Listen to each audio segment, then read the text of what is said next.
अत आदरणीय गरीबदास साहिब जी की अमृतवाणी मंगलाचरण।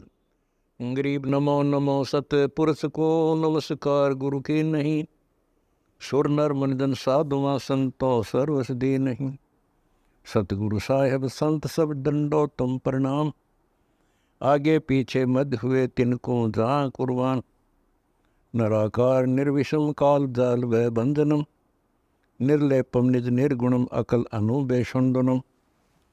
सोहम सुरति समाप्तम सकल समाना निर्तल, उज्ज्वल हिरंबर हर दमंबे पर वह अथा है। वार पार नहीं मध्यतम, अनाहद मंत्र सुखसलाद मंत्र, अजोख मंत्र बेसुन मंत्र, निर्वाण मंत्र थी है। आदि मंत्र युगादि मंत्र, अजल अभंगी मंत्र, सदा सत्संगी मंत्र, लौलीन मंत्र गैर गंभीर है। सोहम सुभान मंत्र, अगम अनुराग मंत्र, निर्भय अडोल मंत्र, निर्गुण निर्बंध मंत्र, निश्चर मंत्र नेक है। गैबी गुलजार मंत्र, निर्भय निराधार मंत्र, सुमृत सुकृत मंत्र, अगमी अबंच मंत्र, अदली मंत्र अलेख है। फजलम फराक मंत्र, बिन रसना गुणलाप मंत्र, झिलमिल जहूर मंत्र, सर्वंग भरपूर मंत्र, सैलान मंत्र सार है। निरंकार गर्क मंत्र, तेज पूंज परख मंत्र, अदली अबंध मंत्र, अजप्पा निरसंद मंत्र, अविगत अनहद मंत्र, दिल में दीदार है। वाणी विनोद मंत्र, आनंद असोद मंत्र, कुर्सी करार मंत्र, अनबय उचार मंत्र, उज्ज्वल मंत्र अलेख है। साहिब सतराम मंत्र, साई निकाम मंत्र, पारक प्रकाश मंत्र, हीरंबर उल्लास मंत्र, मौले मलार मंत्र, पलक बीच खलक है। कौन ब्रह्मा का पिता है, कौन विष्णु की माँ, शंकर का दादा कौन है, हमको कूदे बता। यह जानने के लिए कृपया सुनिए जगत गुरु तत्वदर्शी संत रामपाल जी महाराज के। पाखंड पूजा सब ही छोड़ी, मन चाया न तीर्थ नाने को। पाखंड पूजा सब ही छोड़ी, मन चाया न तीर्थ नाने को। वापस घर को चल पड़ा तज, वृंदावन बरसाने को। वापस घर ने चाल पड़ा तज, वृंदावन बरसाने को। ए बंदी छोड़ तेरे पाने को, अब खोजूं अपनी जान भक्त मैं अर्ज करूं। ज्ञान सुना दे विधि बता दे, हो मेरा कल्याण भक्त मैं अर्ज करूं। रो रो रुधन मचावन लाग्या, एक धर्म यज्ञ रचाई जी। रो रो रुधन मचावन लाग्या, एक धर्म यज्ञ रचाई जी। दीन दयाल दया के सागर, आके सूरत दिखाई जी। दीन दयाल दया के सागर, आके सूरत दिखाई जी। रामपाल मुक्ति तब पाई जब मिले कबीर भगवान भक्त मैं अर्ज करूं। ज्ञान सुना दे विधि बता दे, हो मेरा कल्याण भक्त मैं अर्ज करूं। ज्ञान सुना दे विधि बता दे, हो मेरा कल्याण भक्त मैं अर्ज करूं। सत साहिब। इसमें क्या प्रश्नोत्तरी होती है परमेश्वर और उस प्यारी आत्मा की। धर्मदास जी ने कहा कि मैं 68 तीर्थ नाऊंगा, गीता जी का पाठ करत हूं, ईश्वर मुक्ति पाऊंगा। रामकृष्ण के गुण गाऊंगा, मिले स्वर्ग में स्थान, स्वर्ग में स्थान मिलेगा मेरा, वहां पर मैं स्वर्ग पहुंच जाऊंगा। परमात्मा कहते हैं 68 तीर्थ नाने से और व्रत आदि करने से क्या बताते हैं कि तीर्थ जल में कच्छ और मच्छा अन्य जीव बहुत से विद्यमान रहते हैं। आप तो एक ही दिन स्नान करने मात्र से वहां कल्याण मानते हो, वो सदा ही रहते हैं उसमें। अगर उस तालाब के पानी में एक गोता लगाने से जीव मुक्त हो जावे तो कच्छ और वो मच्छ, कछुए और मच्छ और अन्य सूक्ष्म जीव वो सारे पार हो जाते हैं। आपका नंबर तो बहुत देर से आता धर्मदास जी। और सतयुग के अंदर ना श्री रामचंद्र जी थे ना श्री कृष्ण जी थे, तो सतयुग के प्राणी किस प्रभु का ध्यान करते थे।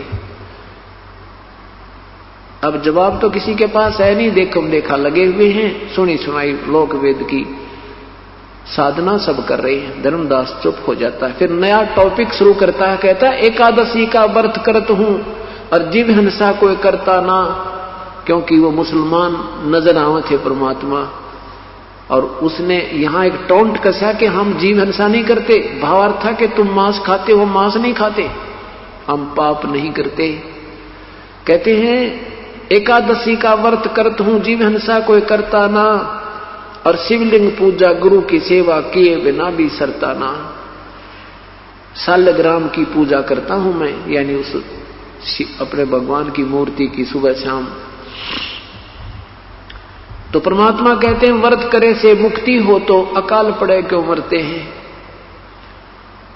जिसमें भयंकर अकाल गिरता है, दुर्भिक्ष गिरता है, तो सभी प्राणी कई कई दिन तक, महीनों महीनों निराहार रह जाते हैं, तब उनकी मृत्यु होती है। उसमें एकादशी भी, द्वादशी भी, सोमवार, मंगलवार, शुक्रवार सारे ही व्रत हो जाते हैं और फिर भी दुर्गति को प्राप्त होते हैं। यदि व्रत करने मात्र से कोई राहत मिले तो वो व्रत करने वाले अकाल के समय मृत्यु नहीं होनी चाहिए। और ये शिवलिंग पूजा, ये सालग्राम बनाकर मूर्ति की पूजा, ये तो अनजानपने में करते हैं। और तुम बोलते हो, चलते हो, मूर्ति बोलती नहीं, चलती नहीं, कुछ बोल सुना नहीं सकती, उस पर तुम निश्चिंत होकर बैठ गए, निफराम हो गए। रही बात जीव हिंसा करने की, क्या बताते हैं, तीर्थ बाट चले जो प्राणी जीव बहुत से मारे हैं, जल में सूक्ष्म जीव रहते हैं, स्नान करत सिंघारे है। जैसे आप कहां से चले, धर्मदास जी से पूछा प्रभु ने आप कहां से चले हो, कि बांधवगढ़। कितनी दूरी है मथुरा से बांधवगढ़ की? 800 किलोमीटर, अर्थात 300 कोस लगभग, 250 कोस लगभग। तो वहां से यहां तक आपने कितने जीवों को मार दिया। आपके भगवानों का संविधान है, जैसे कर्म करोगे वैसा भोग मिलेगा। आप मान लीजिए तीर्थ में स्नान करने का, यहां पहुंचने का तुझे एक पुण्य हुआ, आपकी छुरी, आपके सिद्धांत के अनुसार, और पाप हो गए असंख्यों, तो आपको दोनों भोग भोगने होंगे। धर्मदास जी, पुण्य एक मान लीजिए, तीर्थ स्नान करने का आप एक पुण्य मानते हो, वहां पाप करोड़ों हो गए। आप जिस तालाब में स्नान कर रहे थे, ऐसे स्नान करते करते सूक्ष्म जीव ना जाने कितने मार डाले। और परमात्मा की दृष्टि में चाहे सूक्ष्म जीव है, चींटी है, चाहे हाथी, चाहे बाप का चाहे छोटा बेटा मरे, और चाहे बड़ा, दुख एक जैसा होता है।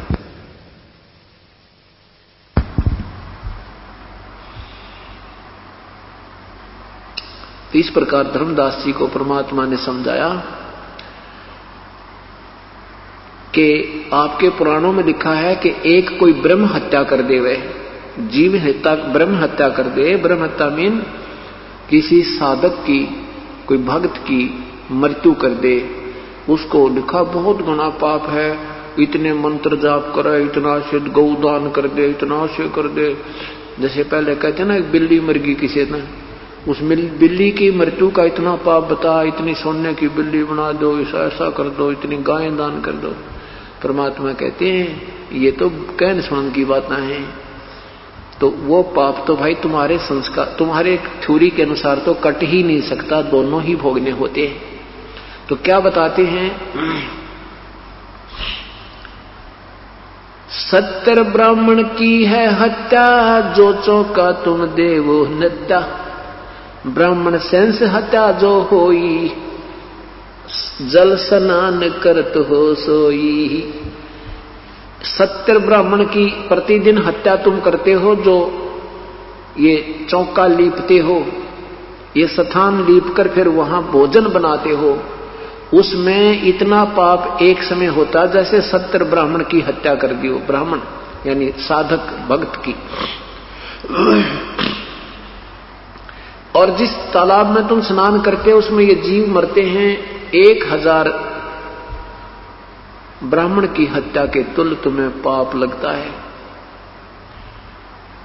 पृथ्वी ऊपर पग जो धारे, करोड़ जीव एक जन्म मारे। हरि भांति पृथ्वी के रंगा, अंत कोट जीव उड़े पतंगा। तारक मंत्र कोट जपाई, वो जीव हिंसा उतरे नाही। इस प्रकार धर्मदास जी को परमात्मा ने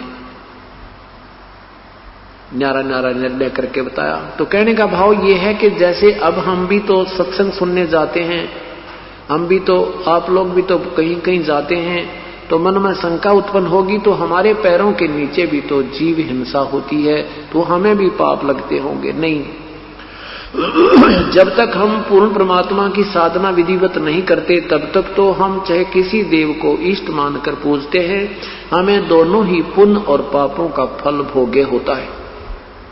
जिस समय पूर्ण परमात्मा की पूर्ण संत के माध्यम से, उनके अधिकारी हंस से उपदेश लेकर साधना करते हैं, उस समय हमें जानबूझकर जो पाप करेंगे, क्योंकि हम संत हो गए, ज्ञान हो गया, जानबूझकर हम चींटी नहीं मारेंगे, कोई ततैया नहीं मारेंगे, कोई सर्प नहीं मारेंगे जो जब तक हमें हानि पहुंचाने की स्थिति में ना होगा।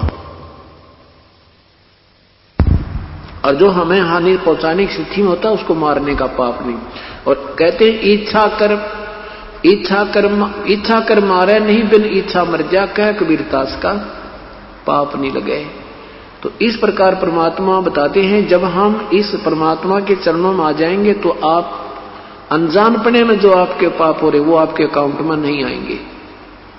ये हमारे पूर्ण परमात्मा का संविधान है। और पहला संविधान यहाँ के भगवानों का है, उसमें दोनों भोग भोगने होते हैं।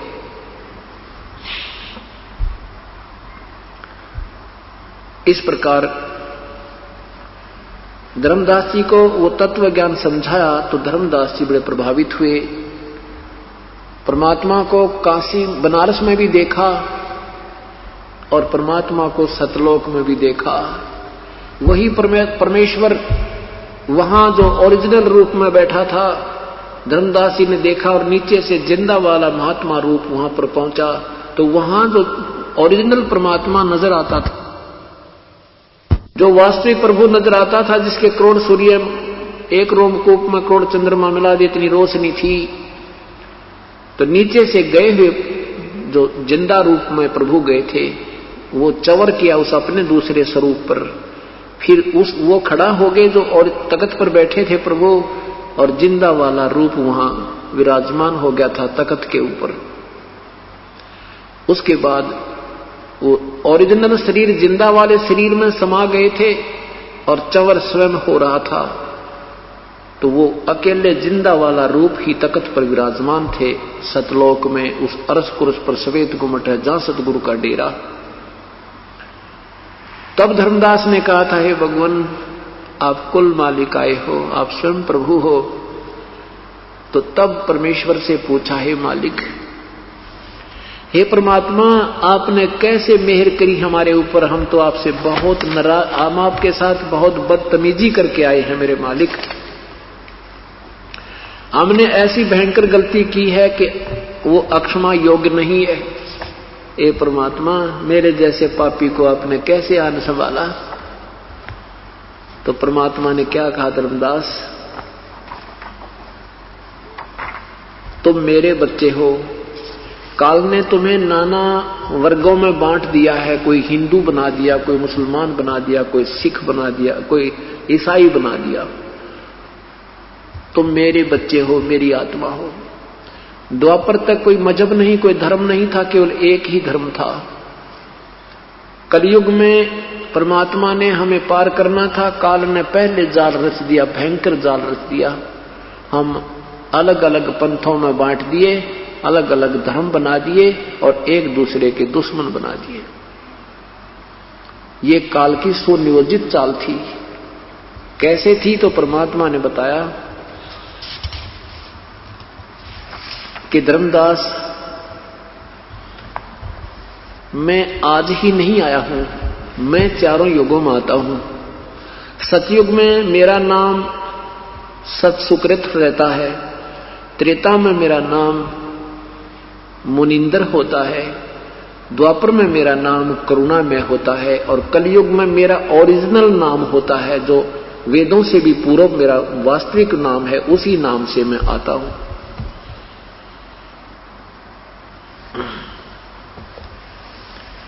अब अपनी महिमा सत्य भी वास्तविक बता रहे हैं और साथ में धर्मदास को थोड़ी सी असमंजस में भी रखते हैं। कहते हैं मैं तो भगवान का भेजा हुआ उसका संदेश वाहक हूं। भाई उन्होंने एक बार क्या कहा, जब जीवों को दुखी देखा, धर्मदास जब जीवों को दुखी देखा तो यहां तपतशिला पर हाहाकार मचा रहे थे, तो परमेश्वर ने मुझे आज्ञा की और मैं वहां आकर खड़ा हो गया जहां पर ये काल इन प्राणियों को तपतशिला पर भून कर भून रहा था। तो मुझे देखते ही सभी प्राणी, सभी जीवात्मा जो तपतशिला पर जलाई जा रही थी, क्योंकि ये ऊपर का कवर है, हम तो केवल इसको शरीर मानते हैं, ये नहीं, ये तो एक मिट्टी का एक और कोट है, ओरिजिनल शरीर इसके अंदर है। उसी में पीड़ा होती है, उसी में प्यास और भूख लगती है, उसी में शांति और अशांति होती है। मृत्यु के उपरांत इस 5 तत्वों के शरीर को कोई फूंकता है, गाड़ता है, कुछ करो, काटो चाहे पीटो, इसको कोई पीड़ा नहीं, क्योंकि वो आत्मा, वो ओरिजिनल शरीर निकल गया इसमें से। और उसी को दुख होता है, उस सूक्ष्म शरीर को तपतशिला पर डाला जाता है और वहां तपतशिला के ऊपर 1 लाख जीवों का नित्य ऐसे भून कर उनमें से वो रस निकालता है, ये काल द्रव निकालता है, वासना निकालता है। जैसे इस मन जो है ये काल का एजेंट है, उसका भेज छोड़ा हुआ एलिमेंट है। ये क्या करता है कि जीव को चटपटे आहार, खाना पीना, मीठा, एक आटे के 25 आइटम बना लेगा जब इसके आनंद आवे, और फिर बीड़ी पीना, तम्बाकू खाना, पान खाना, शराब पीना, मांस खाना, ये इसकी और गंदी आदत मन की है। और ये ज्यादा स्वाद इसलिए करवाता है कि फिर इस सूक्ष्म शरीर में वो वासना ज्यादा मिल जाती है और फिर उसका अंश निकलता है तपतशिला पर, इसमें घना आनंद आता है। जो ज्यादा विकार करते हैं उनको खाता है तो इसको ज्यादा आनंद आता है। इसलिए बुराई जीव से करवाता है। देखो बिना कोई ट्रेनिंग दिए ही बीड़ी पीने लग जा, सुल्फा पीने लग जा, चरस पीने लग जा, और हुक्का पाड़े जमा दिन रात लगे रहे। हमने देखा करते हमारे बुजुर्ग 5-5 मिनट में हुक्का भरने, 1 घंटा गुरुड़ करते रहते और लेना एक ने देने दो। तो ये सारा कारण क्या है कि ये काल करवाता है, अपने स्वार्थ वश करवाता है। तो वहां तपतशिला पर जब परमात्मा कहते हैं धर्मदास, जब मैं वहां आकर खड़ा हुआ, अपने पुत्र जोगजीत का रूप बना के परमेश्वर, योग संतायन कहो चाहे जोगजीत कहो, वहां आकर खड़ा हो गया।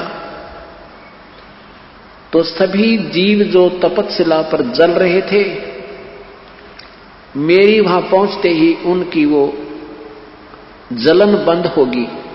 वो टुकड़ी, वो पत्थर की शिला ज्यों की तो जल रही है, लेकिन परमेश्वर की कृपा से उनको उसकी तपत महसूस नहीं हो रही थी। तब सभी जीव बैठ गए उस तपतशिला पर। सामने देखा वो चांद सा चेहरा, चंद्रमा सा मुख परमेश्वर कबीर देव का, कबीर परमेश्वर का। तो सभी जीव आत्माओं ने वहां भुगत रही थी, उन्होंने सोचा कि ये भगवान है जो हमारा प्रभु है। उन्होंने कहा, हे प्रभु, हम कौन से पाप का भोग रहे हैं यहाँ पर? तो परमेश्वर ने कहा, ये यहाँ का कोई पाप नहीं तुम्हारा, ये तुमने गलती सतलोक में की थी। पूरी सृष्टि रचना सुनाई परमात्मा ने। तुम जिसको भगवान मानते हो ये काल है, इसका नाम ज्योति निरंजन सर पुरुष, वास्तव में इसको कैल नाम है, इसका कैल। और अब इसको श्राप लगा हुआ 1 लाख मानव शरीरधारी प्राणियों का नित्य आहार करने का, और उस दिन से इसका नाम काल पड़ गया। और भाई तुम इसी की पूजा करते हो और इसी को भगवान मानते हो, ये तुम्हें मारता है, पैदा करता है अपने निज स्वार्थ के लिए। इसने अपने तीनों पुत्रों को से ये व्यवस्था करवा रखी है, ब्रह्मा शरीर बनावे, विष्णु पाले, शिव जी मार दे। और इसीलिए कर रहा है ये, जहां ये आज तो तुम देख रहे हो 1 लाख मानव शरीरधारी प्राणियों का यहां आहार कर रहा है। ये निराकार नहीं है, ये अव्यक्त है, ये गुप्त रहता है। और अब थोड़ी सी देर में आएगा, तुम देखना, वो जिसको निराकार निराकार कहकर व्याख्या की जा रही है, वो काल है, ज्योति निरंजन है। तब पर वहां परमेश्वर ने पूछा कि तुम वहां चारों वेदों के बोल जानने वाले भी वहीं ऋषि महर्षि जो देव शरीर को भोग कर आए थे, वो देव भी वहां तपस्या पर भूने जा रहे थे। तब परमेश्वर ने कहा कि जिस संपत्ति और संतान को तुम अपना मानते थे, क्या तुम्हारी थी वो? तब कहते नहीं भगवान, हमारी नहीं थी, हमारे धोखा लग गया। हमारे को तो इतना मूर्ख बना दिया जाता, हमने संतान और संपत्ति के अतिरिक्त कुछ चीज दिखाई ना देती। ये भगवान परमात्मा ने कहा कि जो पुजारी थे वो भी यही तपस्या पर, जो तुम्हारे गुरु थे वो भी तपस्या पर, और जो शिष्य थे वो भी तपस्या पे। तो ये जो दुख है तुम्हें इस कारण से हुआ था, वो सारी कथा सुनाई। तब उस समय तो सब पता लग जाता है, ना बेटा साथ आया, ना बेटी साथ आई, ना पति संग आया, ना पत्नी संग आई, ना संपत्ति साथ आई। तो सारी बात सीधी समझ में आ रही थी। हाँ भगवान, हे परमात्मा, हमसे गलती होगी। तो क्या कहते हैं,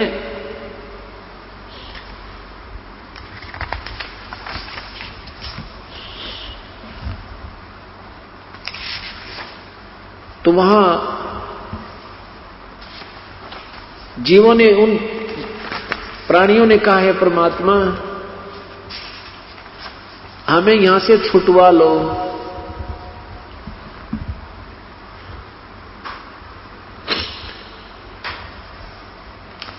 तब परमात्मा ने कहा भी ऐसे नहीं छुटवाया जा सकता,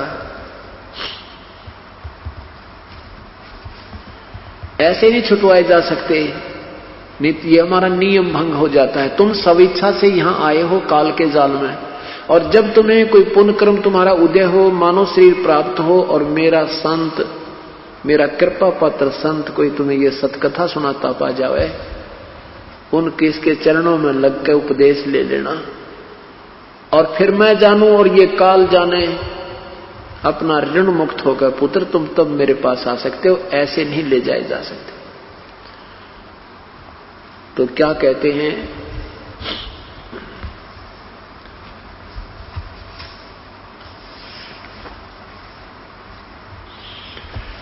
आए जहां यम जीव सतावे, काल निरंजन जीव नचावे, चटक पटक करन जीवता भाई, ठाड पहे पुनता हम जाई। हम वहां पर आए जहां पर ये काल जीव, उन जीवों को तपस्या पर ये काल भून रहा था, वहां जीव चटक मटक हो रहे थे, जैसे खील बुन्ना करें बड़बूजे। मोहे देख जीव कीन पुकारा, हे साहेब हमें ले वो उभारा। मुझे देखकर सब प्राणियों ने कहा, ए प्रभु हमारा उद्धार करो। तब हम सत्य शब्द गहुरा, पुरुष शब्द से जीव तपत बुझावा, यम से छुड़ा ले वो तुम स्वामी, दया करो प्रभु अंतर्यामी। जीव कहते हैं हम पर दया करो मेरे प्रभु, हमें काल से छुड़वा लो। तब हम कहा जीवन समझाई, जोर करो तो मेरा वचन नसाई। परमात्मा की कथा सुनो, परमात्मा की कथा की चर्चा करो। इसके अतिरिक्त जो भी बातें करते हो, सुनते हो, वह सब व्यर्थ है। ऐसे ही आध्यात्मिक वीडियो देखने के लिए हमारे चैनल विश्व विजेता संत रामपाल जी महाराज को